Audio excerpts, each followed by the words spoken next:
Hello and welcome to Cage Fighting, answering the big questions in film. Andy Gillard here, hope you're keeping well in the sweltering heat in the British summer or whatever summer you may be experiencing out there. Hi guys, Matt Guy here. I've shrunk an inch out of sweat, but I'm really looking forward to being with you this evening. Yeah, Stu Hall here, who also normally only shrinks in the winter, but I know exactly what Matt's talking about here. How are we all doing, gents? We okay? We surviving? We haven't melted yet? How have you not got a vest on? I don't own a vest. I mean, I was going to sit here topless, but I didn't want to put you pair through that. Well, we're all friends here. Go for it. Exactly. Thank God we're not on YouTube yet. That's all. We'll save that when we go Patreon in a few years' time. Right, so comic book films. I know, Stu, you're a big fan of the MCU. Matt, do you want to tell us a little bit about your experience with comic book films? Are you a Marvel guy, DC? Do you not care? Where do you fit with this all? I don't really. I'm not tribal when it comes to like Marvel or DC. I would just like I'd like DC to do what they do better, because I think they've got arguably the more interesting characters, but I just think the execution of some of their films aren't anywhere near to the level of Marvel. But my understanding is there's DC noir, isn't there, in that like that arc that's coming forward, or they're looking at like a darker edge to some of their films going forward, which I think will be really interesting. But I'm not really. I don't. I'm a nomad when it comes to that camp. But I think obviously the MCU has had its monopoly of the market recently with pretty much a consistent 23 films in a row that have at least captured the attention of the comic book audience. Stu, so I know obviously you're a massive fan of the MCU and we've had many an argument about it. So do you just want to tell us a little bit about what it does for you, why you think it's so good? Let's put it this way, it's perfect popcorn fodder. That's exactly what it is. It knows what it is, but within the whole, just staying on the MCU for a minute, you have got films in there like, we've said it many times, Winter Soldier is genuinely one of the best films I've seen maybe ever, just on its own. As a spy film, it doesn't even matter that it's a comic book based and anything like that. So you've got a bit, even though there's 23 films, depending on how you look at it with the Spider-Verse as well, there's something for everyone in them films for me. So you could Iron Man, which started it all, great action film in its own right. But then if you want to get really, really nerdy, you go for like Doctor Strange and stuff like that, and Ant-Man. But then you've got the populist vote with Spider-Man films. So it's just a bit of everything. I just love them. I just love them for the let's say campness. There's not much camp in the MCU really compared to the old Raimi films. Yeah. But yeah, I mean, I just love them. I mean, it's the only collection of films that I've bought on 3D Blu-ray. All of them. It's about 300 quid's worth. Jeez. And I've got like box sets that come as box sets, but not individual films in a series like the Bond ones. I never even bought them. But the MCU, I love it so much, I bought them all there. And to be fair, the same with the DC films as well. I've got them all. Just for the fact that you can watch them in crisp Blu-ray quality and all that kind of gubbins. Apart from, obviously, Suicide Squad, which is shit. There is a good film in there. It just needs a very good editor to cut a lot of the shit out. It'd make... That's a major issue. It'd make it... There's probably a good an hour's worth of TV in that film that's decent. I think that's fair, yeah. Yeah, absolutely. So obviously we're here today to discuss Ghost Rider and Ghost Rider Spirit of Vengeance. These don't actually fit into the MCU. These were... Well, the first one was filmed a year before the MCU was really in full swing with Iron Man, so it was 2007. So let's start then with 2007's Ghost Rider. It's said that the West was built on legends, tall tales that help us make sense of things too great or too terrifying to believe. This is the legend of the Ghost Rider. Right, so am I the only person who was immediately put off this film where it starts with this long, rambling voiceover that seems to tie into nothing? Like, Matt, what were you thinking as soon as you just heard this Sam Elliott voiceover? You know what my first note is for this film?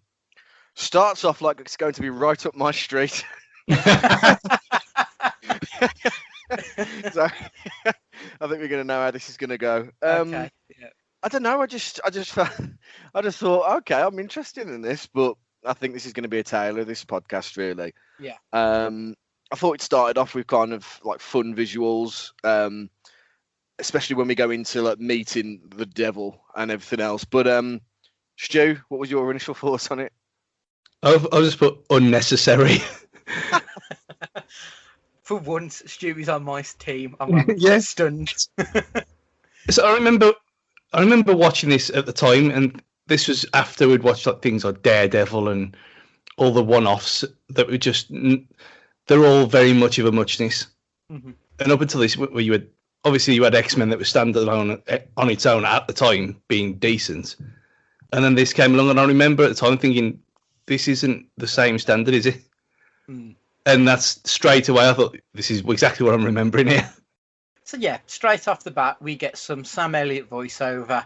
He's explaining that a Ghost Rider once outran the devil himself. So in the books, the original Ghost Rider was called Carter Slade. When Johnny Blaze came along, they changed Ghost Rider Carter Slade. They changed him to the Phantom Rider.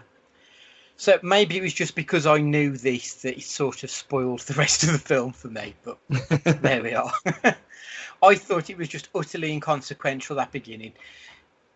All it's done is he's told us there are other Ghost Riders in history, but we don't even know who our Ghost Rider is at this point, so it just felt a little bit pointless personally, but that was just me.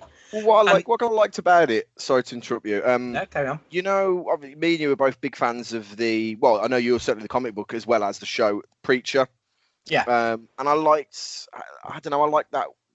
that feel about it with the Killer of Angels and everything on that side of things. And I just thought it, I don't know, I'm trying to justify myself now compared to you two. But I just felt like it was a good way of introducing kind of what's going on and then bringing it straight into the modern day, current time with it. But it's horses for courses, isn't it? I think that's probably what it is, that we both knew Ghost Rider anyway because Ghost Rider's cool. Mm-hmm. But if you had no idea what you were watching, like if you were a bird being took by your on a date and this is, we're going to see Ghost Rider, it's got Nicolas Cage, it'll be great.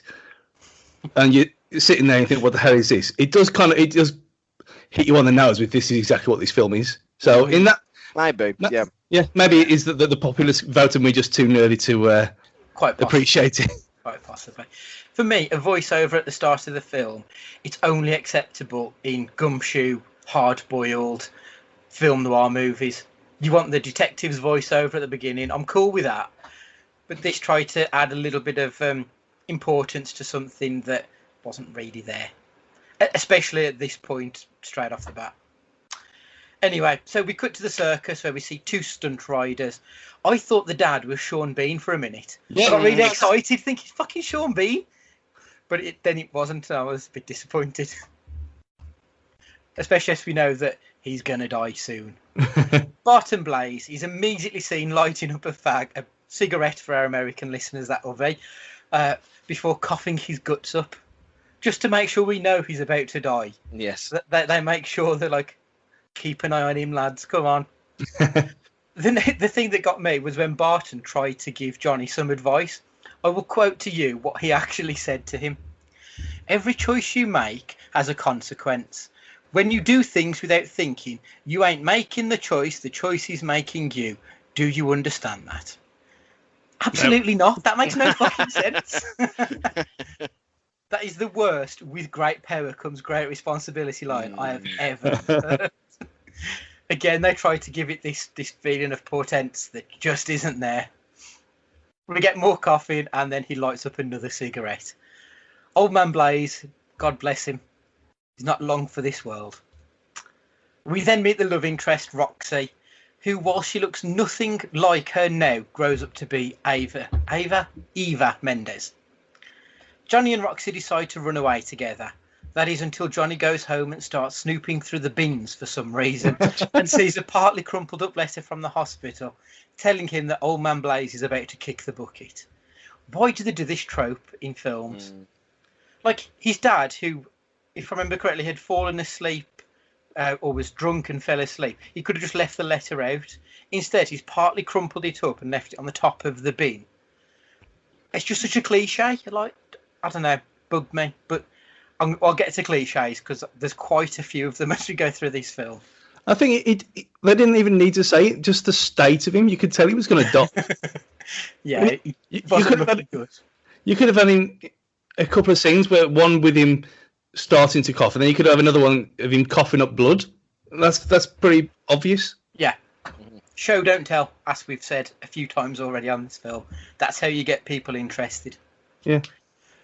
So we now meet the demon, which, right, Mephistopheles is what they've called him in this. Apologies if I've butchered that.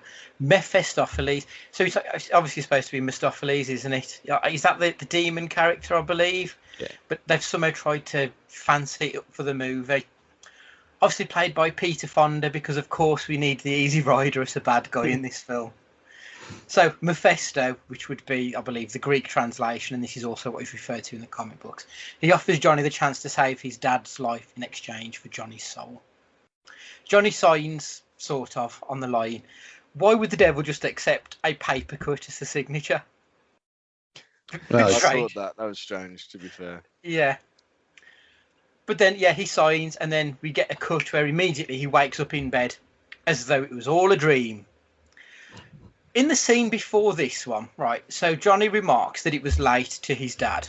He said, oh, it's late, I'm going to go and fix the whatever, and his dad goes to bed. And then we see him waking up in the morning, so we know that only a few hours have passed in actual, like, chronological time. In that time, his dad has been to the doctors, got x-rays, and got them all clear in the time that it's taken before Johnny's even woken up. Booper. Well, you don't know if you're selling your soul, it might put you in bed till after 12. You don't know, do you? Maybe. Yeah. I don't know. Weird, but again, par for the fucking course with this film. So Old Man Blaze dies in the next scene. We see his bike skid off the ramp.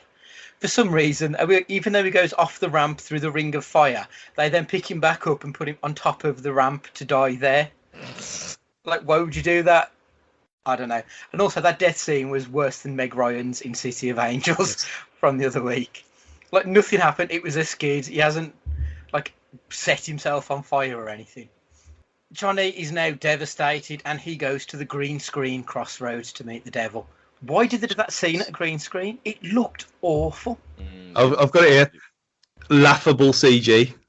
I've got it a few times throughout this because yeah, it never gets any better, does it? It's a bit of a shocker.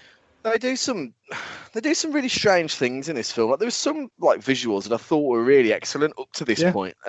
So like the visual of him when he's at the fairgrounds, he stood in front of a sign like a fairground devil, and he's there, and I thought it looked really cool. And then in the next scene, when his dad dies, they've made him look like Senator Palpatine. Like, and I don't know. This sounds really strange.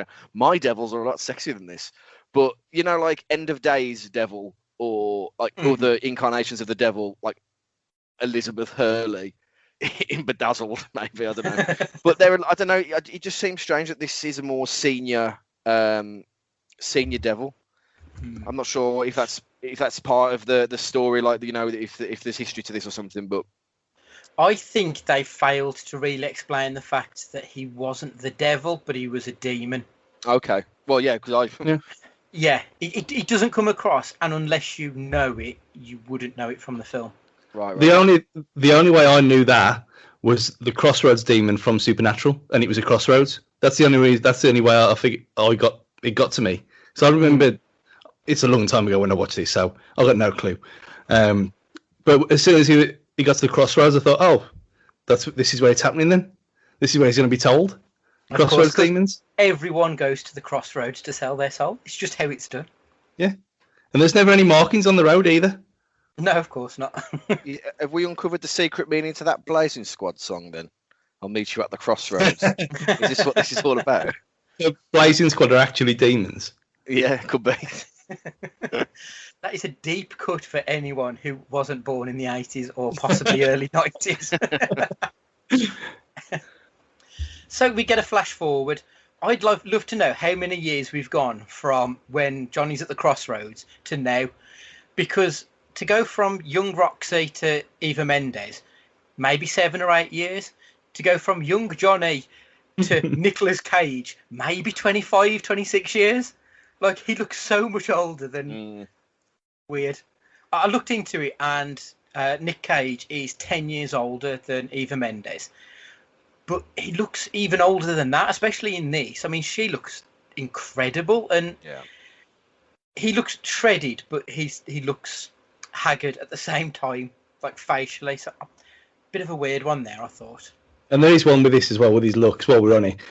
This is actually the first time it's confirmed Wig Watch. That it wasn't. Yeah. Oh, That's really? my next point. That is where I was going next. Yeah. Wig Watch is in full swing on this one. Thanks to my mate Aston for sending us the brilliant Nic Cage video on Wogan from years ago, where he was having, what was it, mid-90s, 96, that video? And he's got full-on flowing locks, and it kind of dispelled the Wig Watch rumour altogether. But now, Wig Watch in full flow, and it's obvious. Yes. And apparently, it took him 3 hours every day he was on set to apply that wig. 3 hours. I'll go out on a limb. It really wasn't worth it. Wasn't worth it. That's got to be some kind of tax fraud thing, claiming 3 hours of costs to keep costs down, because that can't be right. Yeah, not a good one. So we're supposed to buy that Cage and Mendes are the same age, which is very strange. But here we are in this setting where they're reunited at last. Grown-up Johnny Blaze, he's still a stunt rider, and Roxy, she's now a reporter. So the first time we see grown-up Johnny, we see him come off his bike and he's out cold, like he smashes his head off the bike and then rolls. He's clearly got some sort of injury. And Donald Logue, whose character I've immediately forgotten the name, he runs over, takes his helmet off and slaps him round the face to wake him up. He certainly does. Yeah, I mean, that's what you do with someone who may have broken their fucking neck. So now we're off to the biker bar with more cliches. We get the icy man from the fiery pits of hell rocks up and presumably kills everybody, draining their life forces. Then he gets water, sand and air demons appear and talk about their evil bad guy plan to take over the world. Evil laugh, evil laugh. It was so cliched. They start talking about the San Verganza contract, like we're supposed to know what the fuck that means. And it was all to rule the world. And it's like, oh, mate, just give me something a little bit different. You know, it's paint by numbers doesn't quite even begin to cover how cliched this stuff was. This is the part where I actually got into it. Shock horror. And I thought, like I said earlier, in this scene, the CG was great. The CG worked perfectly. And everything of it, I thought, okay, fully ham it up, fully go comic book, embrace yourself. Yeah. And we'll go on to it in a minute. As soon as he steps out the bar, and Mephistophel, or whatever we're going to call him, turns up again, and he says, "Father."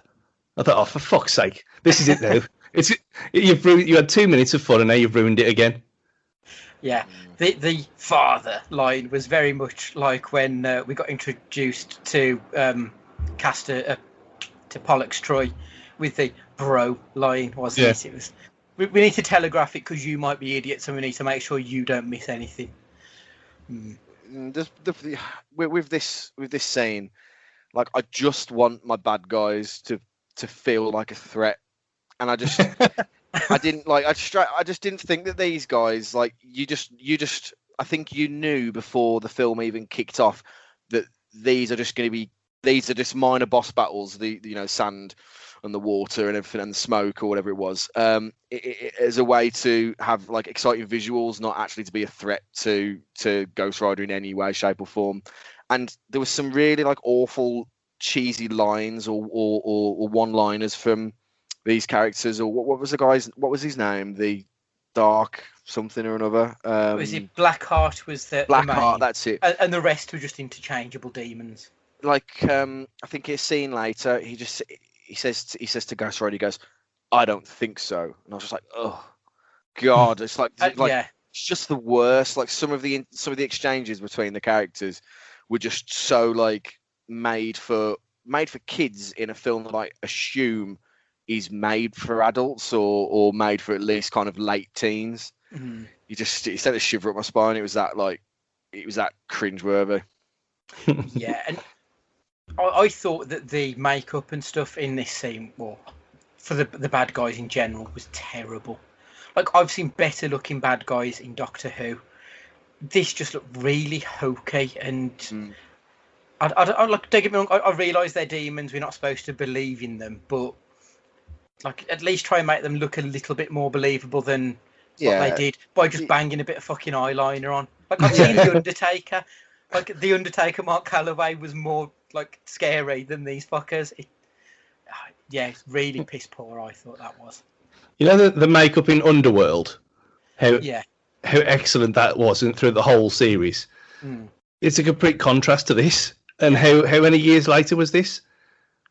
And it's like you couldn't have one thing or the other, where you had decent CG with the where people had just been obliterated, and then the leftovers and stuff. I thought that was pretty cool. But then you look at them, and it looks like they've been put in a nursery, and the kids are drawn on them. That's exactly it. Yeah, it looked unprofessional, I thought, to be perfectly honest. So the next scene, we move on to Johnny Blaze, and he's about to jump on the anniversary of his father's death. I didn't like this scene either. The meet cute between grown-up Roxy and Johnny, I thought it was painful. Oh. I thought that the whole setup of it, where he walks out of that room, but he's then in this room which seemed to be a corridor that led straight out to people. It just looked so false. And again, it looked green screen. I don't even know if it was, but it was clearly a film set. It didn't look realistic in the slightest. And then she interviews him, and rather than sticking around and waiting to see what happens with the jump and then interview him again, she fucks off. Like, what kind of journalist are you? I quite like the exchange during the interview. I thought that was quite funny, how she was trying to interview him and he was just interested in finding out how she was doing. I thought it was a slight break from the really cringeworthy dialogue between the two. I thought that was pretty funny. But then the following scene, when he's chasing her on the bike, and then they have the conversation after that, is a return to form. A complete return to form. Oh, it's just so stunted, and I don't want to spoil my bad for the good, the bad, and the crazy in this film. But Roxy could have been a broomstick in this film. There's no reason for it to be there, apart from there's no character as a plot device.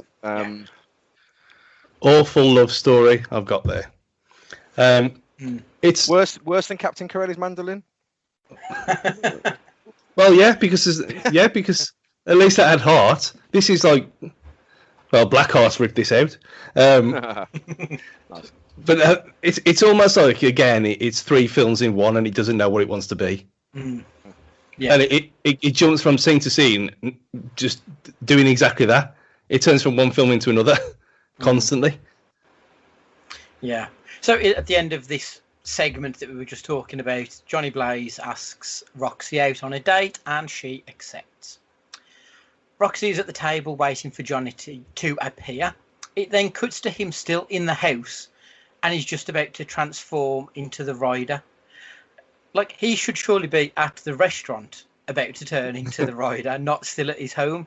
He had no intention of ever going to the restaurant, did he, the bastard? No. I mean, you don't stand up Eva Mendes, do you, like that? That's just... Certainly do not. So, he then goes off, he fights the four demons, and turns the Sandman into glass. He then gives the street thug the penance stare, killing him, and then collapses in a graveyard where he meets the narrator from the beginning, an hour after we were introduced to the character. So we finally meet Sam Elliott. Any thoughts on that first fight scene where we see him take out the Sandman dude and then fight the street thug? He just gives him the penance stare and it's all over. I thought it all looked a bit shit, to be perfectly honest. There wasn't much in the way of jeopardy. I mean, I know he's going to be the good guy and he's obviously going to win the first fight, but there was no fight. It was just an action and it was done. I thought and I know they've got to introduce it for how they're going to finish the film, but with the street thug, the whole you've got evil in your soul, or whatever the whole spiel was, and essentially kills him, was a little extreme. Like, as far as we're aware, this guy's a petty thug, not a murderer. Like, do you know what I mean? Yeah. I just thought this was a little, okay, are we not, like, scaring this guy into not doing it again? Are we not trying to change his life, not kill him dead? I just thought it was I know they've got to force that in so he can do it, so we know how the film's going to end. But I just thought that was a strange, he's not actually so virtuous after all, which I suppose is the point, but it just seemed a bit overkill to me. Yeah, no mercy whatsoever. If you're a bad apple, then you're dying. Simple as. Straight away. Yeah, exactly. But I did think about the fight scene. I thought, well, if he's been this iteration of this Ghost Rider, and this is the first time he's come out, I thought he'd be a bit janky and a bit like uneasy in his new body kind of thing. I thought that's the angle they were going to go for. And to be fair, the transformation part was pretty cool. Yeah, it was. I liked it. Yeah, I'll give him that. But yeah, it did seem very over and done with pretty fast, considering he's been contained away for years on end. Yeah, because obviously in this next scene, when we get to meet Sam Elliott, it's obviously the first time that Johnny Blaze has experienced this transformation. So he's struggling to come to grips with what's going on. So you'd think when he had actually transformed, it would have been a struggle.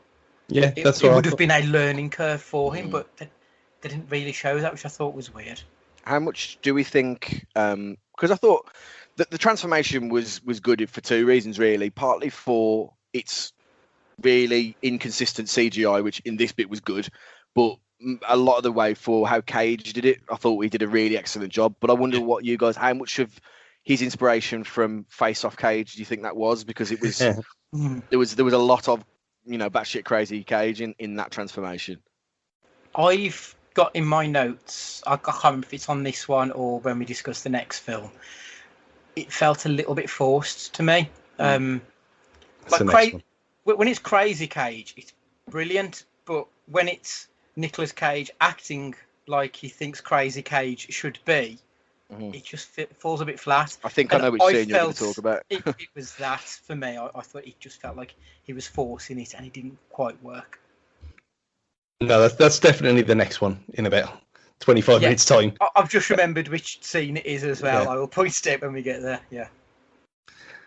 But now I thought, well, we haven't even mentioned how much of a fan of Ghost Rider Nicolas Cage is at this point. Yeah, I've got that note coming up, but carry on. Yeah. That it's the role he's wanting to play for his whole life, and he comes out and gives it absolutely everything that he can. Especially, let's just forget the second one for a minute. Just talk about this one.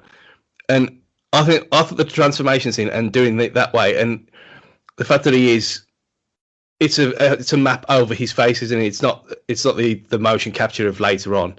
It's just digital artists putting it on later on, so they're just taking his face off. So to go as crazy as he is in that sense works for me in this one. In this film, it works for me, and especially in this scene. But it was just even again when he was talking to the let's just call him the Phantom. Just get it out of the way. When he's talking to him in the graveyard, and he starts being comical again out of nowhere. Yeah. It was a weird aside, wasn't it? Yeah. Well, how has this happened?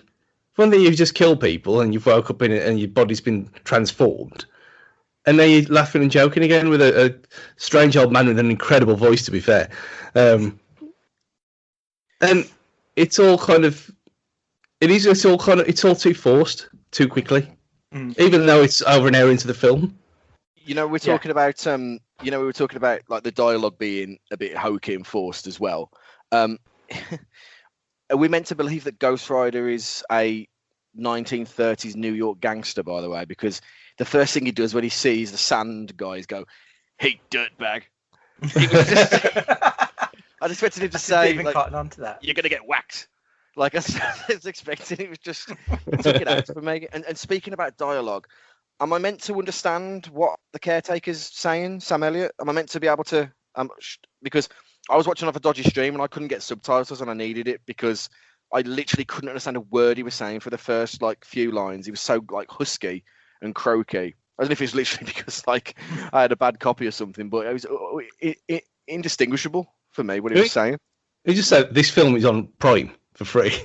Joking? No. Oh dearie me. Well, I should have watched all that then. No, I would have had it in all its 5.1 glory otherwise. But yeah, you are right. It's very kind of let's tease the audience and make them think that they should know what you're thinking kind of situation. Yeah, it was almost said with a knowing wink. But if you don't know it, you don't know it, and it doesn't work that way. Yeah, and especially when they've telegraphed so many things already, and then they start going obscure over an hour in. Yeah. So yeah, you are right to be confused.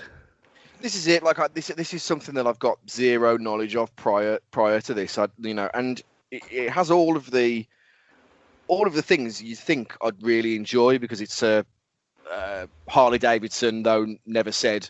Hard metal kind of fire brimstone story, so there's no reason why I wouldn't like it. But it's just never crossed my paths this story before. Oh, also as a slight aside from what Stu mentioned before, with Nicolas Cage being a huge mark for Ghost Rider, he actually had to have his Ghost Rider tattoo covered up to play this role. I didn't even realise he had a Ghost Rider tattoo until I read this. Like, I've never met anyone who's a big fan of Ghost Rider. Of all the Marvel characters, he's not one that I associate as particularly interesting one. It's like going to a Comic-Con and finding someone with a tattoo of... Like, you got the Bugs Bunny people, which I've seen a couple of people with Bugs Bunny tattoos, to be fair. And it's like you walk up to someone and they've got the shoe people on their arm. Yeah, it would be, wouldn't it? I don't know if the shoe people's a thing for our American friends, but look it up, it's fun. But it's a very, very niche of all niches, this film. And so have this as your favourite of all time, fair enough. Each of their own. Yeah. So yeah, we now go back to Johnny Blaze's apartment and he poses topless. Holy cow. Nicolas Cage is shredded to fuck for this role. Like, you could actually tell in that point, he has actually given it a lot to try and get in, not just good shape, but great shape for this monstrosity of a film. But yeah, fair play to him. I did wonder if that was him, and when I looked it up and he said, yeah, it actually was him. No, yeah, fair play. But I was so unconvinced by it, I thought, is this just a body double effect or is it something else? There's of everything else that just makes zero sense in this film. I thought to get shredded for one scene is a bit unnecessary. It's like 5 seconds of him topless in the whole 2-hour film. I hope it was worth it, Nick. Jeez. So Roxy comes by to the apartment and she tells Blaze that she is leaving. So he tells her that he's a Ghost Rider. Okay. So she runs away, just assuming he's full of shit. The police then rock up and they arrest him, put him in jail, where all the inmates jump him for being that famous dude. I would have thought that being in a prison cell and then being recognised for being famous, they'd all be wanting his autograph, or I'd say selfie, but it's 2007 and that probably wasn't a thing back then. But it was just a bit weird that they wanted to kill him for being famous rather than, have a high five with a famous guy. Bit strange. Two things here, right, that really confused me. I'll go back to the apartment for one. Just before she gets there, he manages to fire a fireball or set his hand on fire or something like that, right? Yeah. But then explains to her that he's the Ghost Rider and she doesn't believe him. Then all of a sudden could have just gone, well, here you go, woof. No, doesn't do that. That's fine. Secondly, all I could think about in this prison in like the cell block scene was, oh, so Ghost Rider's like Charmander. If his flame goes out, he dies, and that's what the sprinklers were. I thought they were gonna like, if his fire goes out, he dies, and I thought like that's what they're gonna do with it. And I thought, okay, so why are the sprinklers gone off? There's no, you know what I mean? It just seemed needless. And at any point, have we explained a weakness to Ghost Rider? Does he have any? Is there any jeopardy in this film at all? Because as far as I can see, he can just withstand anything, and there's no hint that he's ever gonna really get hurt. No, he can't. It has to be at night, or he has to be in the shadow. That's the only thing that comes back at the end, that he's got to fight from the shadows. Because when he's in the sunlight, he changes back into Johnny Blaze. That's the only thing I can think of. Because otherwise, even then he can't be killed. Even if you kill him as Johnny Blaze, because he's indestructible. Mm. So Yeah, there's just nothing. It just, to me, took, you know how you've got to be invested in things. So to be invested, you've got to have good villains, and you've got to have your hero be in legitimate danger for you to be, actually invested in, apart from just going along with emotions. And I don't think in this film you have any of it. You just you're a passenger on a rail cart game where it's so linear you can't go anywhere, and that's the worst kind of game there is. I presume that you'd be talking some kind of Doctor Strange kind of witchcraft spells and stuff like that. That'd be the only way to capture the demon outside of his body, and something like that. That'd be the only way. But physically, no, I don't think you can. There's nothing that's explained in this film anyway. No. And like Doctor Strange doesn't exist in this universe as we know it. So Matt's right. We're basically presented with an indestructible character that leaves you with no jeopardy. So he escapes the prison. He then goes on to kill Wind by creating a fan out of his chain. I don't know how that works, but whatever. He goes back to Sam Elliott and he asks, is this ever going to really end? Honestly, it doesn't feel like this film ever Sam Elliott explains about the first Ghost Rider, Carter Slade. Like, did we honestly think at any point that Sam Elliott wasn't going to be the original Ghost Rider from the voiceover at the beginning? It was quite obvious that was going to be the case, wasn't it? I think so. Yeah, I think so. I mean, with these kind of things, you always need like an Abraham Whistler, Blades Abraham Whistler, to the wise old man to kind of guide the person, the person, especially with the like new powers and stuff like that. But they don't make it very hard for you to see that that's coming, do they really? It's two extremes with this film, like you said, Stu. It's either some things are so hidden, and unless you know this story to begin with, you're never going to get it, or it's shoved so far into your face, like smelling salts.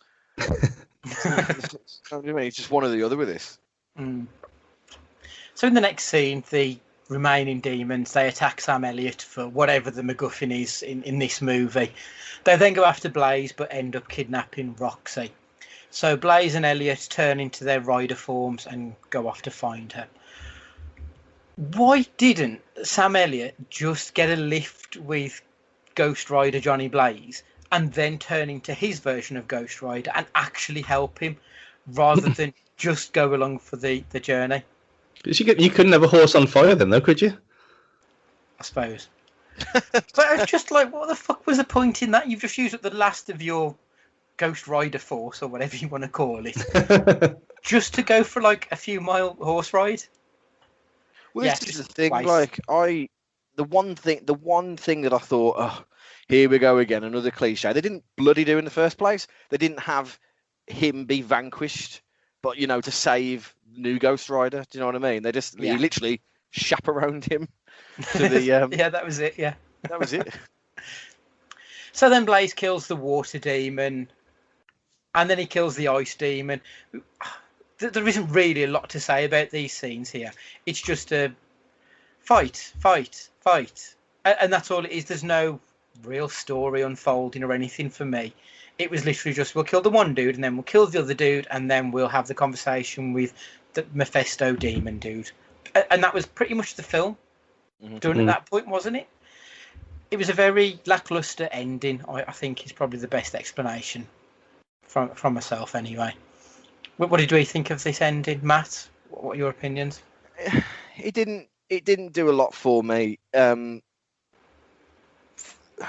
When he has the opportunity to relinquish the Ghost Rider curse or power or whatever you want to call it, the reason for him not doing it was strange. And then the little monologue that he gives, shoehorning in Spirit of Vengeance into it, was strange. I don't know if they already had cast that film or knew they were going to do that film beforehand, or whether it was on the back of it. It's never really.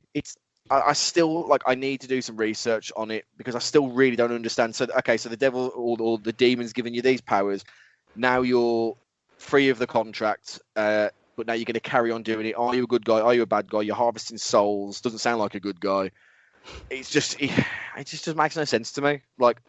You know what? The one thing I was thinking through the whole film, honestly, I wish this was Spawn. Yeah, that's all I could think. I was like, I really wish I was watching Spawn right now. It's a Calpol Spawn, or it's a cheap man Spawn. You know what I mean? It's safe, it's neutral. I wish it was grittier. I just wish it wasn't. You know what? I dare say I wish it wasn't a Marvel film, because maybe they put the handbrake on it for that. I don't know. Well, that's the whole thing with Ghost Rider, right? That it sometimes is good, sometimes is bad. Yeah. And it's never really explained. Like you said, you don't know anything about it, and you still don't after watching the film. Yeah, you're none the wiser, are you, really? And as Matt just said, when Mephisto, when he offers him the chance to go back, and he comes out with this long, I'm the Spirit of Vengeance, and I'll get my vengeance on you, so I'll keep this.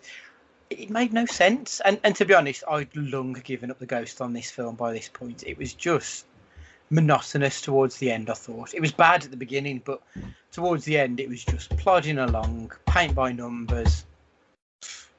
Yeah, car crash for me. You know what? We missed the whole part, one of the best scenes of the whole film, where the bike's going up the side of the building. Which,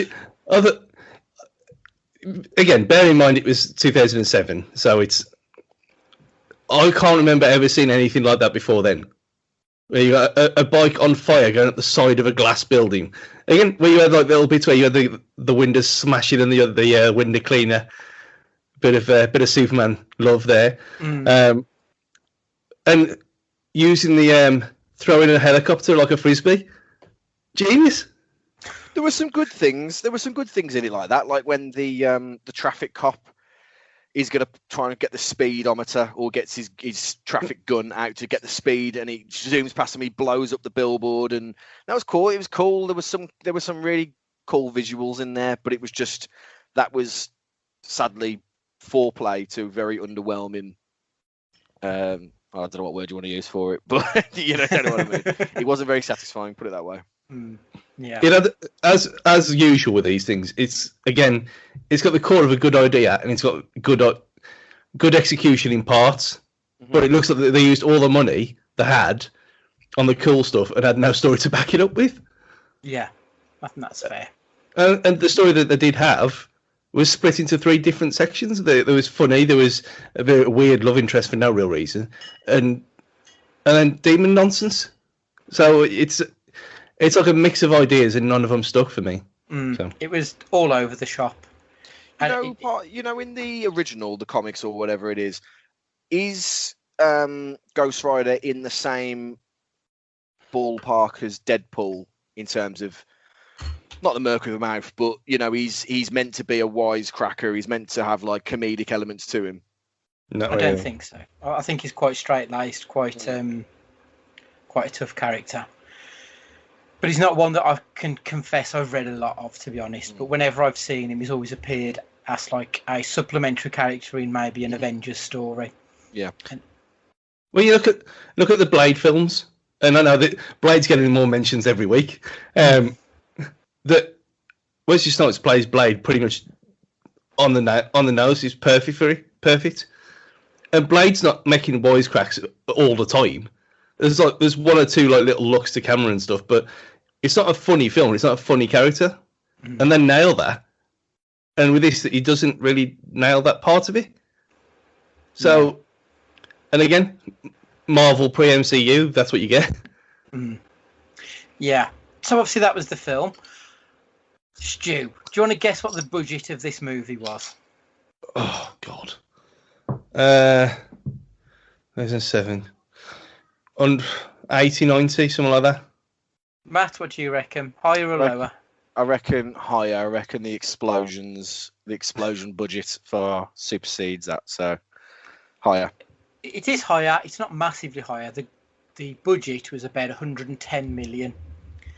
Matt, do you want to guess what the box office return was? I'm trying to guess by your voice, but I'm going to go. I reckon it probably did okay. To be fair, I reckon it was under budget, but I reckon it was about 95. Stu, what do you reckon? Well, it got a sequel, so I'm guessing that it did either 2 or 3 times its actual cost. I never thought that.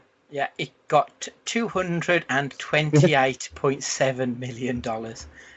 And like at this point, we're still a year away from the MCU starting, and we've only had the first X-Men trilogy and the Spider-Man trilogies. So comic book movies, they're on their way back, but it's still in its infancy. So it had a fantastic return. But the IMDb, the fan rating score was a 5.2 with a 35 Metacritic score. Rotten Tomatoes fan score was 48%. The critic score on Rotten Tomatoes was 26%. So, the good, the bad, and the mad. Right, Stu, do you want to start us off? Tell us what you think. The good, there was some excellent scenes, practically wise, and but you did go from. I think we mentioned at the start. There was some scenes where the CG was spot on, but others. Even his flaming head looked shit. And how you have a budget of that much at that time and have your main character looking like a joke? That was the worst of the graphics. Actually, was the rider himself. And you can't say they can't do flames, because you had flames on the bike, you had flames on the road, you had flames all over the place.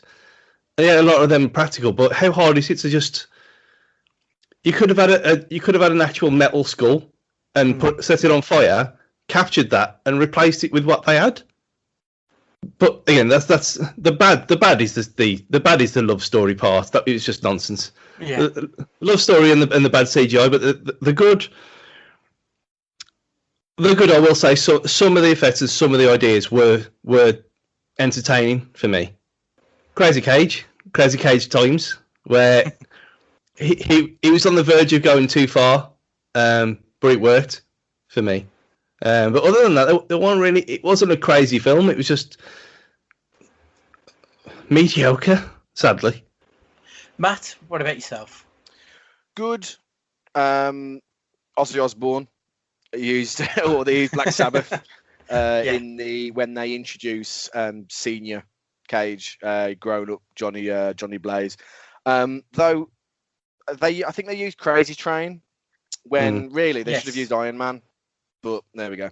The bad would have been Eva or Roxy, her kind of hapless, brainless, needless character. That again, the time you've got to think of the time that this film was set, but they do absolutely nothing for the conception of women in this film at all.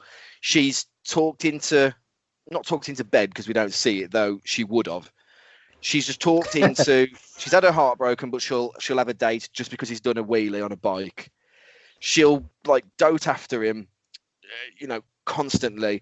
She's asking the bloke in the restaurant if she's pretty, and he says no. To Eva Mendes, no. And she's just a bit part player. There's absolutely no need for her to be there. They could have, it's insulting really. If I was more angry about these kind of things, I'd be writing a strongly worded letter, put it that way. The crazy, one thing I did quite like, and I thought with the time that she had, she did quite well, was the little cameo from Rebel Wilson as the goth girl who got interviewed by. I thought it was just quite a funny little interaction. Though it's just puts like, so for people listening in America, I don't know what you call it, but over here, especially in this part of the world, they're called grebos. That's exactly like what we look like, especially like about 10 years ago when I used to hang around in town with like all black chains, dog collar, the lot, and it just made me cringe. The goth kids from South Park. Basically, yeah. Yeah, that's it. But I thought she did quite a bit with a little bit of screen time that added a little bit of comic relief from some of the chicanery that was going on. Yeah. I mean, I've got Rebel Wilson down as my good. It was her first film appearance, and it was quite good to see her, and obviously she's gone on to do some wonderful stuff, so I thought it was quite cool. The bad, Wes Bentley, so he was the Icy Demon Blackheart, he said that this film was made during the period of time that he would accept any old shite just to get the money to feed his drug habit. So he only did this to get cocaine, and I think you can kind of tell.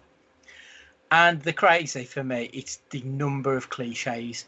So we get the selling the soul to the devil, the meeting the devil at the crossroads, the superhero parent dying, the poor man with great power comes great responsibility speech, the needless amount of green screen in a comic book film, the fact that the bad guys are basically just the good guy, but, colour changed almost. There was just so many of your comic book cliches in this movie. And also the other thing as well, Nicolas Cage apparently wrote some of the script, and I would fucking love to know which bits of this script he wrote. It's bound to have been the worst stuff, isn't it, as well? Oh, dear. Yeah. So, the two questions. First up, Matthew, did you enjoy this film? Yeah, I enjoyed it. Well, to be fair, I enjoyed it a lot more until I came on the podcast, actually, because I've talked myself out of it. I enjoyed it, but I wouldn't recommend it, put it that way. I enjoyed it because there was some things in the back of my mind in the bits of the film that I thought were quite cool. Heavy metal there, flames, bikers, the leather jacket with the studs that pop out that I definitely had when I was 15. Do you know what I mean? Like stuff like that. I enjoyed those elements, but would I recommend it? No, I wouldn't. Yeah. Stu, did you enjoy it? In parts, there were definitely parts of it that I had a good time with, but there was a lot more kind of laughing at it and kind of shrugging my shoulders, thinking, if we didn't do this, would I be watching this? And the answer to that is no, because I've watched it before, and I had no intention of ever watching it again. Even though, saying that, I did, like I said, there's parts of it that are decent, and I'll be lying if I said I'm never going to watch this again, because I probably will at some point. Because if it's one of them things where you just, if you read an article or something, you put some background noise or something like that, and put it on in the background, then you could go a lot worse than this, and that's kind of damning with faint praise. But it was all right. It was nothing better than all right. So yeah, I mean, it's not going to surprise you when I say no, I didn't enjoy this film. I was just bored. It was not bad enough to be laughing at it, and it wasn't fun. It wasn't good enough to be, along for the ride. It just sort of happened. Actually, it's just background noise. And I'd rather have a terrible film or a great film than just a middle of the road film. It did nothing for me. So the other question we asked was Nicolas Cage good in this film? I'll kick this one off.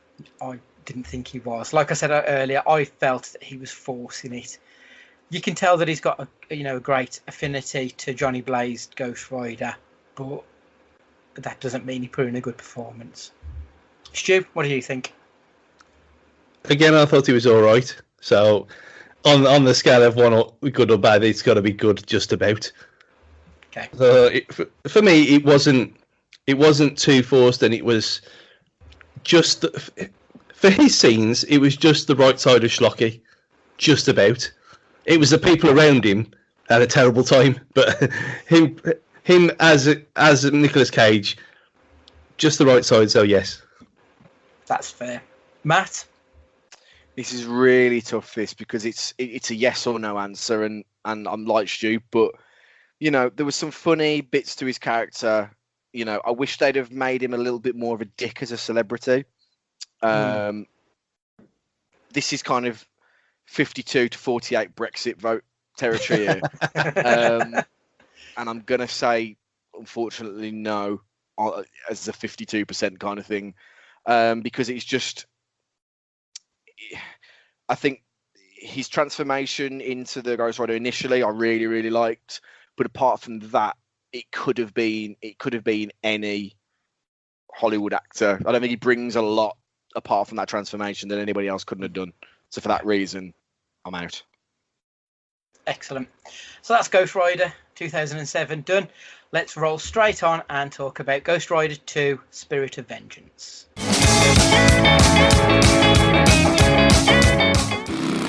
My name is Johnny Blaze. I'm the Ghost Rider. So the first thing I read about this film is that it wasn't pre-screened to the critics. That is a surefire sign that this film is about to shit the bed big time. Yeah, I wonder why that was.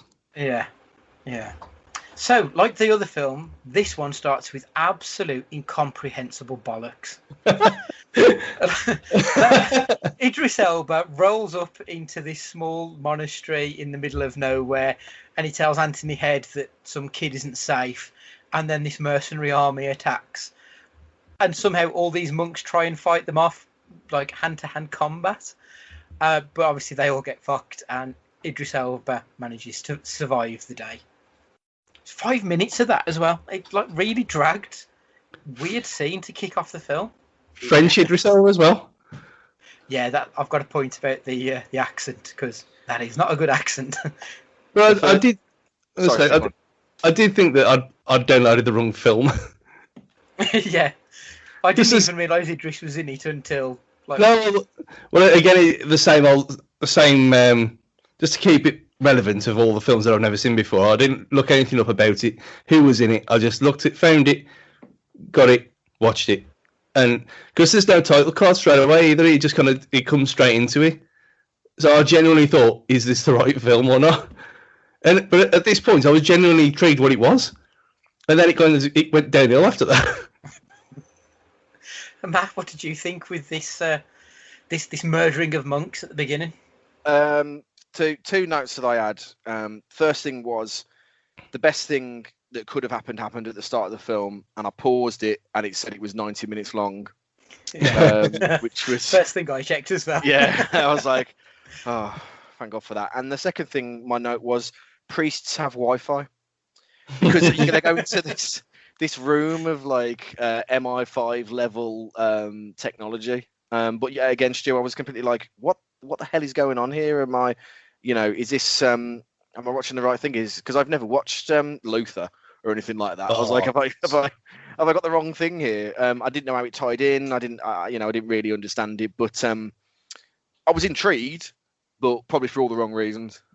So Idris Elba gets away, and then he gets to meet Nic Cage. Now, Nic Cage didn't have a massive amount of a Texan accent in his last film, but there was a slight one. And in this one, he's just completely stopped bothering even trying to do an accent. He's just his normal Nic Cage self. So accent watch, we're like 2 for 0 at the minute with Idris and Cage. Not good. I know I said at the beginning of the last film, I hate these shitty monologues. But I quite liked this comic book style recap of the first movie. I thought it was really good. I mean, the stuff where he shows his bum twice, it's not really that funny a gag, but whatever, If they'd have actually told the first film in this animated style, I'd probably have enjoyed it a bit more than what I actually did. But at the end, when he's doing the voiceover and he says that the Ghost Rider, he will kill you if you hurt people, or if you download stuff. I'm thinking, is this just an anti-piracy message? Yeah. But like what I said before about the first one, where if you're taking someone to watch a film that they've got no idea about what it is, this little segment summed it up perfectly. Mm-hmm. And again, but I do think, have they just blatantly copied this from the Incredible Hulk film, where you had his transformation and backstory in not in this kind of style, but because the first Hulk film, well, Ang Lee's Hulk film doesn't count in the MCU, they used the same story, didn't they? But not count that film. So as a recap, they just did it quickly, and that's what this reminded me of.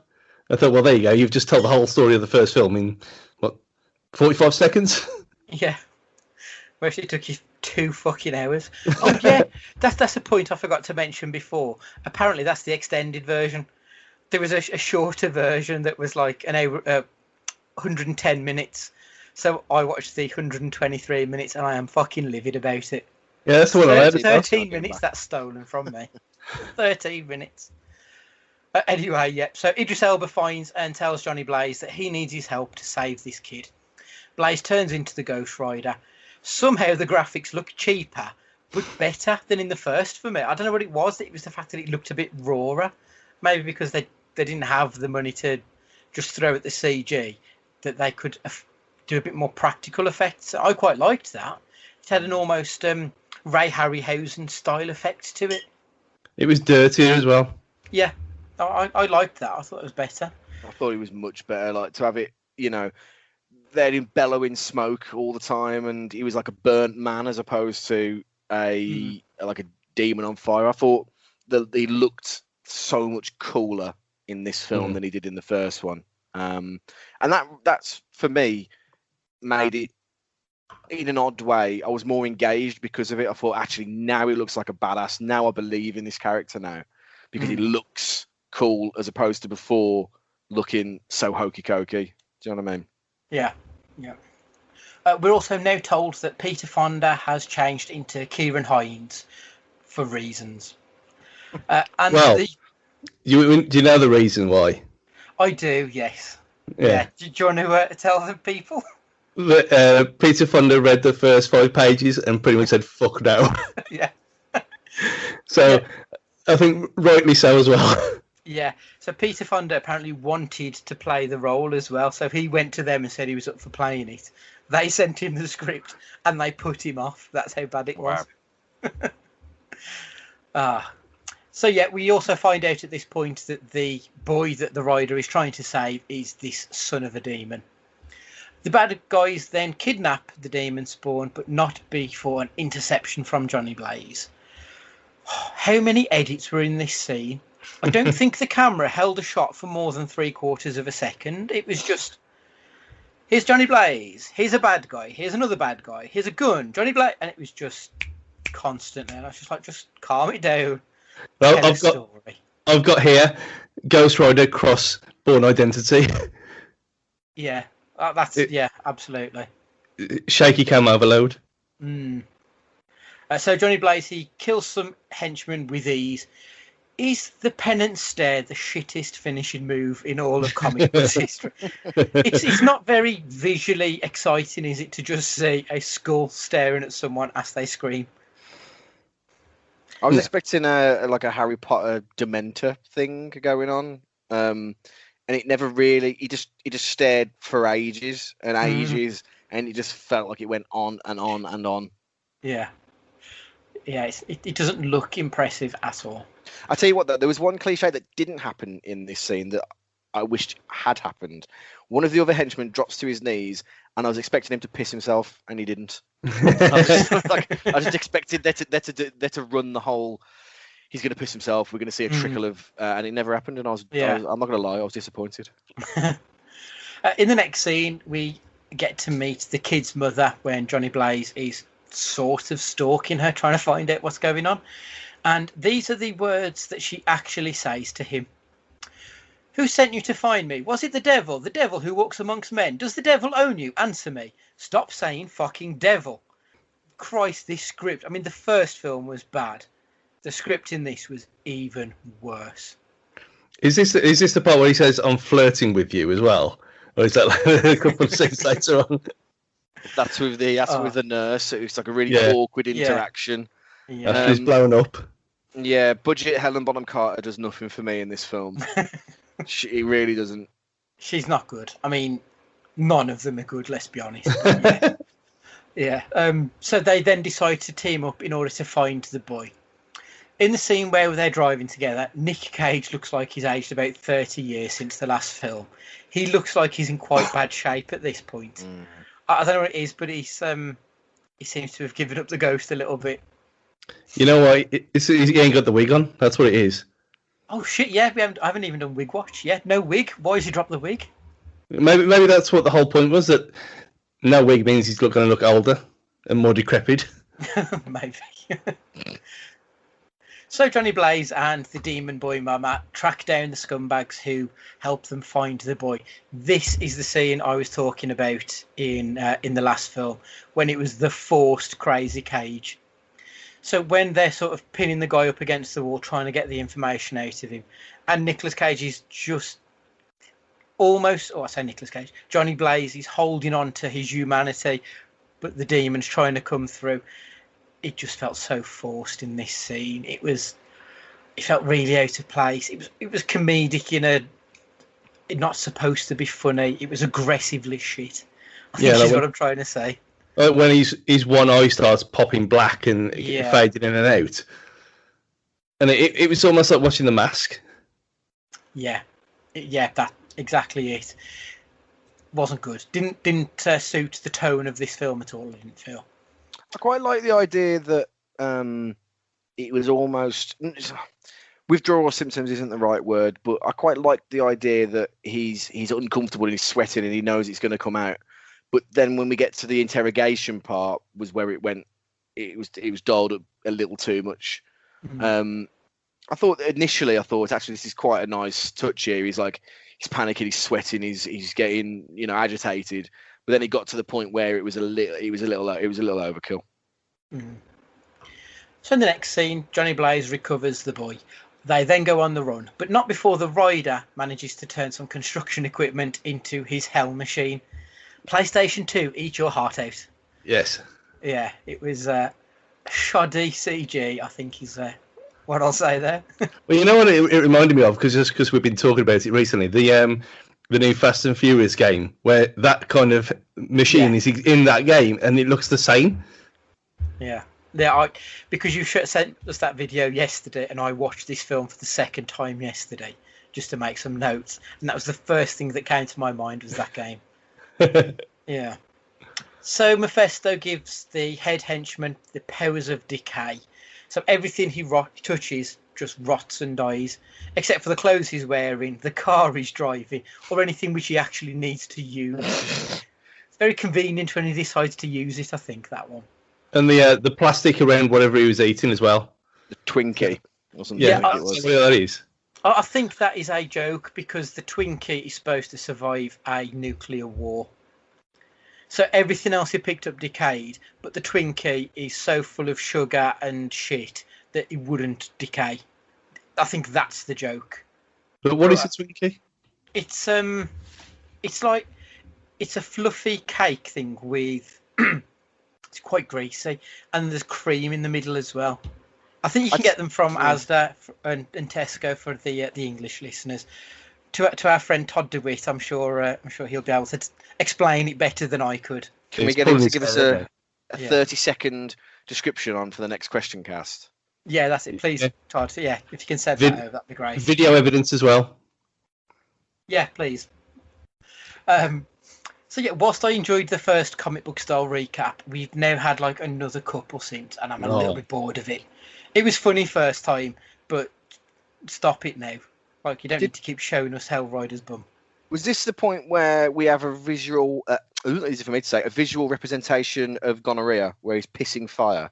Yeah. That's just about to come. Oh, is it? Yeah. So when they go on the run together with the boy, he explains to him, well, the boy asks him, what do you do when you need to go for a pee when you're the demon? And then he says, oh, it's like a flamethrower. Which the only reason they seem to have done that is to then do the callback later in the film where they show it again. And that wasn't funny first time. It sure as shit wasn't funny second time. Especially with that terrible kid acting. Did the bits like the comic book bit with the flamethrower, was that just to save money, you think? Just because it just looked, like you said, it's unnecessary why they keep doing it. Mm-hmm. But it's almost like we've played games like that before where they haven't got the money to make. I think Max Payne did it as well, the first one, where you had the cutscenes weren't cutscenes, they were comic books. And you think, I know this is a long time ago, but it was cheaper to do it as a comic book, and obviously PS2 graphics were the best anyway. But that's what it reminded me of. I thought, have you just run out of money and you're just doing this to enhance the story a bit because you've tested it on people, but they obviously hadn't. But, I mean, it wasn't even necessary. No. The kid asked him, what do you need to pee? He could just say, oh, it's like a flamethrower. You don't need to show it.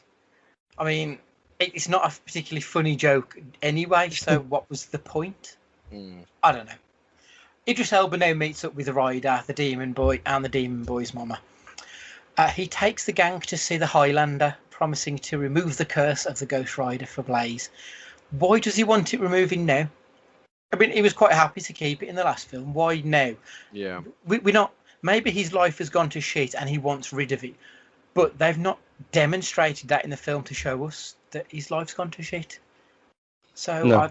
I don't get it. Just seemed weird. And also, it was this point in the film that I realised what the fuck's happened to his job. He was a stuntman in the last film, and now he's just knocking around on industrial estates in the middle of nowhere. What's going on? So, word on Christopher Lambert, or however you want to pronounce his name. Is that accent worse than Idris Elba's? Quite possibly. It's not a good one. Matt, what were you thinking when the Highlander rocked up in this film? Can I make a confession here? Never seen Highlander, believe it or not. I'm assuming this is the guy who plays Raiden in Mortal Kombat. Yes. Raiden, yes. Not Raiden. That's the one. I was strangely kind of transfixed because I was like, "You're Raiden, aren't you? You're Raiden, aren't you?" And I just didn't. I was just expecting him to come out with like these '90s cheesy lines. And I'm a sucker for these like kind of religious, evil religious films, like things like Constantine and stuff like that. So I thought this was going to be that they were going to do the cult stuff a little more than they did, and I was a little disappointed with it, if I was honest. That's fair. How many of the Highlanders have you seen, Stu? All of them, of course. Fucking hell, really? I think. Well, hang on. There's been about 5, hasn't there? I think. I've seen two. I've seen the first 2, and they're bad. The video ones. I'm just thinking if I have seen all of them now. What's the tagline of a Highlander? Is it there can be only one, or there is only one, or something like that? That's the thing, isn't it? Like there can only be one Highlander or something. You just watch it. It's fun. And not even in the voice of reason here. The first one's almost unwatchable. The second one's not so bad. Unwatchable. Actually, I think I've seen the third one as well. Scimitar. Hang on, no. Oh no, that's the. Fuck me, there's novels and everything. Right, so you've got Highlander 86, Highlander 2, The Quickening from 91, Highlander 3, The Sorcerer. I think I've seen that one. Highlander Endgame 2000. Highlander Search for Vengeance 2007, and Highlander the Source 2007. So they released 2 films in 2007, which is not a good sign. I haven't seen The Source. And they've got like animated series and there's an animated TV series show. and 2 TV shows. Yeah. Highlander the series and Highlander the Raven. And Hold your horses. Sean Connery's in Highlander apparently. Yeah, he's in the second one. Okay, I'm interested now. They've got my attention. Just watch the second one and. Hold on. Professional wrestlers Greg Gagne, Jim Brunzell, Sam Fatu, Michael Hayes, Terry Gordy, and Buddy Roberts appear as themselves in the film's opening sequence at a tag team match. What? Am I on the right thing here? And that's for Highlander 2: The Quickening. No, I think this is the first one. Oh, okay. It's been a very long time since I've seen these. And like Greg Gagne is quite a deep cut of a wrestler, to be fair, so might not have recognised him. You know, the first one's got a 7.1 on IMDb. Sign me up. Maybe I need to revisit the first one. I remember being quite bored, but like I say, it was at least the mid-90s, so we're talking probably about 25 years since I've seen it. So the Highlander monk set remove the curse of the rider before announcing their true intentions to kill the boy demon. And honestly, they probably should just kill him, shouldn't they? That would be the easiest thing to do to make sure the world would be safe. Yeah. I mean, again, it was him, and I thought, why is he the only one who's got writing all over his face? Not explained. But the actual I expected that scene to be really shit. The whole the taking the powers away thing. But I thought that was actually okay. It was okay. It was much better than I thought it would be. So I'll give him that one. Yeah, that's fair. But before the Highlanders can kill the boy, Decay rocks up and kills them all, taking the boy back for Mephistopheles. Elba, Blaze, and the kid's mom then go to get the demon boy back. We get 20 minutes of loud noises just go on, to be perfectly honest here. Decay kills Elba as he's then about to kill Blaze. The demon boy breathes hellfire into Blaze's face. Bit weird. After a chase, they get the boy back, but he's dead. This is when Blaze remembers that Elba once told him that the demon inside him was an angel. And so he figures out that he can bring the boy back from the dead. Like, we've never had any of this before. Why does he just assume at this point he can rescue the kid? Weird. The Ghost Rider's hellfire then turns to blue because heaven. Mm-hmm. And that's the sequel. Right, Stu, what was the budget on this one then? He looked about £5. I'm guessing it's going to be less than the original, just because of it. It didn't look. Weirdly, it looked much better, and in other parts, it looked worse. Yeah. So, and it had a completely different vibe to it as well to the first film. This is why I don't. As I was thinking about it, the amount of sequels that have gone like this, where Terminator to Terminator 2 are completely separate, different films, almost different genres, but they're both excellent. And where you've gone from an alright film to something that's had potential, and it's gone completely the other way, made it worse. So, 90 million maybe? I can't see it being more than that, surely. Matt, what do you reckon? I reckon it's a decent drop. I'm going to say like 70. It's 57 million. Well, they think it was between 57 and maybe 75, but I've read a few different sources saying 57, which is quite a drop off when the previous film got 200 million. Matt, what do you think the gross box office return was? Well, with how well the first one did, I don't know, because I don't know, it can't have done as well. It can't have done as well. So was it 50 something? It was about 57. Yeah. I reckon he probably did about 80. Stu, what do you reckon? I was thinking it's probably doubled its money, but 100 million, and again for the same reason that there isn't a third film, and there's probably reasons for that. So maybe doubled its money, maybe 132 million return. Okay. So more than doubled its money. The only I can only assume that at this point, the MCU is in full swing by 2012. Is it this one? So people might have thought this was tied into that and went to see it. That's all I can think, because it's shit and it does not deserve that much money. So IMDb, it was a 4.3 with a 34 Metascore. The fans gave it a 32% on Rotten Tomatoes. The critics gave it an 18%. Oh, which dear. I think is quite generous, if I'm perfectly honest. So the good, the bad, and the crazy. For me, the good, it was half an hour shorter than Ghost Rider 1. So yeah, great. Seriously, the best thing about this is Ghost Rider, after this film, reverted back to Marvel Studios. So it's sort of been erased and they can go forward and do something else with it. I know we briefly spoke about it before the film, so I'll mention it now. In the Agents of S.H.I.E.L.D. TV series, they brought in a character, Robbie Reyes, who is the Ghost Rider. He's possibly the fourth or the fifth incarnation in the comic books of the character. It doesn't appear that they're going to be going forward with that version of Ghost Rider, as he's been released from his Marvel contract. So there is rumours that Ghost Rider Johnny Blaze is going to be appearing in the next Doctor Strange film. So I'm quite excited to see that they may do something. Stu, I know you've obviously, as we've spoken about previously, being an MCU fan. Have you got any info on what may or may not be going on?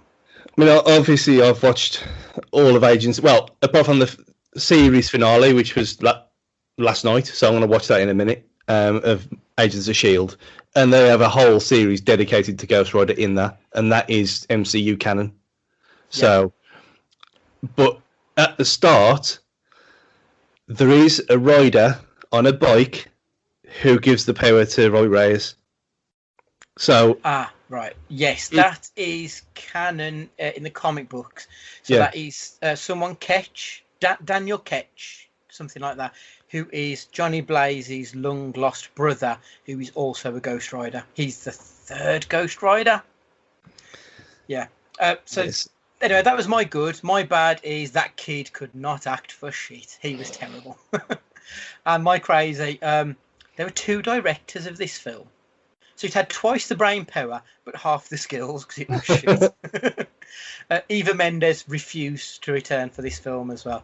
And I cannot hold it against her because I can see why she would have done. Matt, what's your good, bad and crazy? Good. Rightly or wrongly, I don't know, but I really, really liked the scene where they're in like the quarry or whatever it is, and he jumps in that massive digger and turns it into some hell machine that was like just destroying everything. They got javelins out and they're firing rockets and they're doing all sorts of crazy stuff like that. I just really enjoyed that. It was silly and it was fun, and I thought it was fun. I'm really clutching at straws here, like so much clutching compared to, I think we were talking about how Face Off is like the Joker and Batman and loads of things like that. But this film had a real Metal Gear Solid feel about it to me for some strange reason.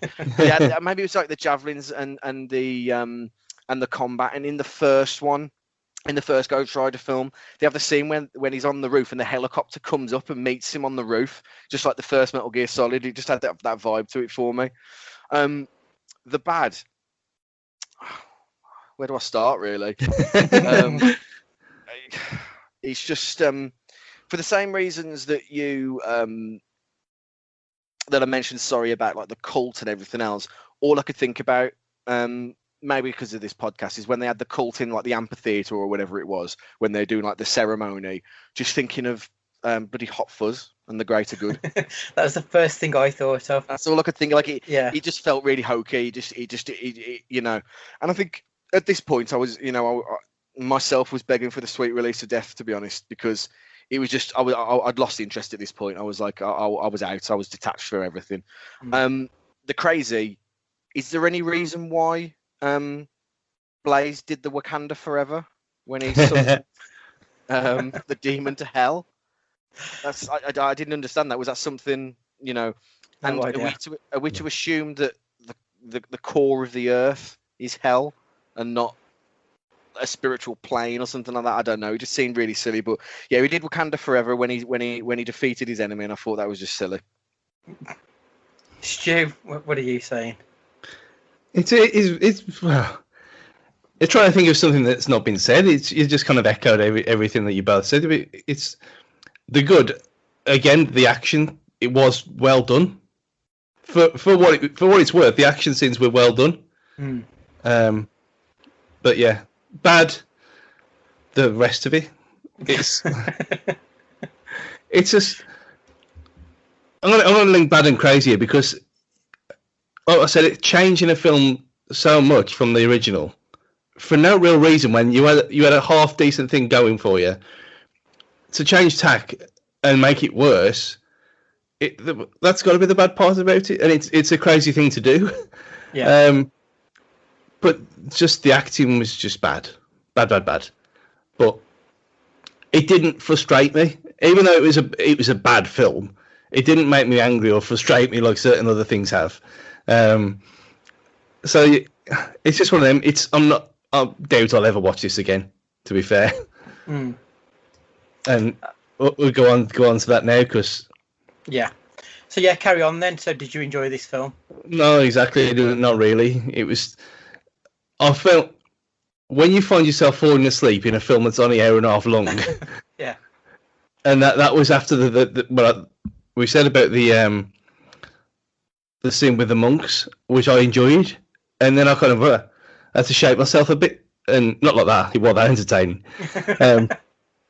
But yeah, I felt myself falling asleep, and I thought this is half eight at night. It's ridiculous. So it was just, again, there was not even a few good. There was a few good ideas, a few sick pieces, but the ideas it could have been a completely different film. You don't even need to have Ghost Rider in it. And like we mentioned last week on about how the later Dread film was like The Raid, where it didn't really need to be Dread at all, but it worked. This had Ghost Rider in a film that wasn't a Ghost Rider film, and it didn't work at all for me. It was just nonsense. So, no, I don't really enjoy it, to be fair. Matt, what about yourself? Yeah, it had some good elements. You know, there were some things that I enjoyed about it. There were parts I enjoyed about it. So, like you mentioned, the comic book elements of it, I enjoyed. Some of the action scenes were really good. I really enjoyed them. The look of Ghost Rider in this film was 10 times better than the look in the first film. But I still, if you asked me now and offered me money to recite the plot of this film, I couldn't tell you because it just exists as a, you know what I mean? Like I couldn't. There's this like the whole like I thought they were going somewhere with like Idris Elba and the wine he's drinking and I thought they were going somewhere with that. He's pretty inconsequential, Idris Elba, in this film, really. I mean, it's not a lot that he brings to it, which is a shame. And it just apart from you know some of the action and that, it's a shame. You know what I think? I think it's a shame more than anything. I'm disappointed. I'm not angry. I'm just disappointed. Yeah, it's a missed opportunity, isn't it? Mm-hmm. When I watched it, I don't know if either of you have seen Punisher Warzone. Oh. It kind of reminded me of that, but in a bad way. Because I thought Punisher Warzone, it's not a direct sequel to the previous films, but it's a film that's done in a slightly different manner to the others. It ratchets up the sort of hard camp elements of comic book, but it also is an R-rated film. And I feel that if this film had gone down that road, it could have been a lot more fun than it was. It would never have been good, but it could have been fun. Much like Punisher Warzone, it's just a good, fun film. So if anything good comes out of this film, it's made me want to watch Punisher Warzone again. But I did see an interview with Nic Cage where he said that he thinks these both should have been R-rated films as well. It's hard to argue with that. I think if they'd have really gone for it, they could have made it a lot more interesting than it was. It was a jack of all trades and a master of none, personally. So the other question is obviously good or bad. For me, this is one of the worst Nic Cage performances we've seen. Like I said, it felt forced. It felt like it was... Nic Cage knows what he's sort of famous for at this point. He's doing these over-the-top crazy characters, and he's trying to force it. And I don't know, it just felt me feeling very, very unsatisfied at the end of it. Stu, good or bad? The scene that we mentioned about it earlier, about where it was forced, there was another one as well where he was on the bike and he started laughing like uncontrollably. Yes. I thought, what the fuck are you doing? What are you doing this for? So this is not... You've been Ghost Rider for God knows how long at this point. You wouldn't be doing this. And I thought this is just, it's way, way too over the top. So no, I agree with you 100% in this one. His performance was really, really piss poor. Yeah. And what about yourself, Matt?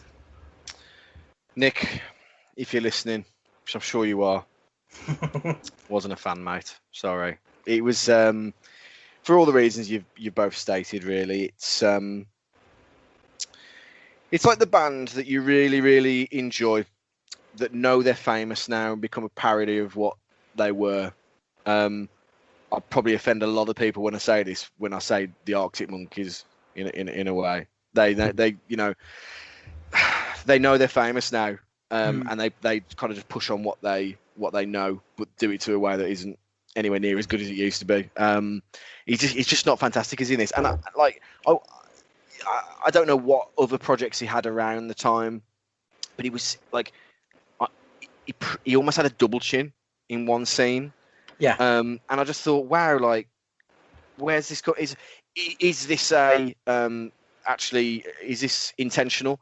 Is he downtrodden and he's lost his job? But they don't even explore that, so they don't even make any attempt to justify it or anything. I just think, no, it's not fantastic for me. So if you're asking Nic Cage good or bad, it's a bad. You know what? When you said that, it almost feels like it was made in between films as a passion project, just for a laugh. Yeah. Yeah. I mean, looking at his the running order of films, in 2010 he did Kick-Ass. He then did Season of the Witch, which is not a good film.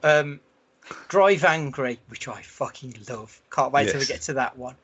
Trespass, which is bad, but it is fun. He then did this one, and then he's done Stolen, which I don't know, The Croods, The Frozen Ground, Joe. So he's done a few films that are like high camp, dumb fun. Mm-hmm. He then does this, and then he just goes into a load of films that, to be perfectly honest, that they seem like the straight-to-DVD kind of films that he went through. It was almost like this was the turning point in his career when people started to mock him for actually being a shit actor, when he'd always been a good actor, but knowing that he had this crazy side to him. It was almost like the beginning of the bad run, I think this was. Mm-hmm. But yet the fact that only a year before he was in Kick-Ass is quite surprising for me, because I know we'll get to Kick-Ass soon enough, but I mean, that's a very good performance for me he's put in there, to then go up from that to do this. But the other note I had to follow on from yourself, Matt, this felt very much like when Bruce Willis gave up the ghost and just sort of piled on the pounds and just thought, fuck it, I'm getting the money anyway, so why should I bother? Yeah. So that is Ghost Rider and Ghost Rider 2 done. Thankfully, we won't have to watch those again. If you would like to join us, if you can join us on Twitter, and we're at CageFightingPod. Drop us an email at cagefightingpod@gmail.com. If you can leave us a review, that would be excellent. It really just helps get other people to find out what we're doing. So, for this week, Stu, would you like to say goodbye? I was just trying to think. The defining line from all these films was Nic Cage saying, "You're the devil's baby mama." And I think you don't need anything more than that, dear. So, see you on the next one. Matt, would you like to say goodbye? I would. I'm that hot and bothered. I think I'm going to turn into the Ghost Rider myself at the minute. So take it easy, guys. And from me, I'd just like to say, my name is Johnny Blaze, and these films were shit. See you next time.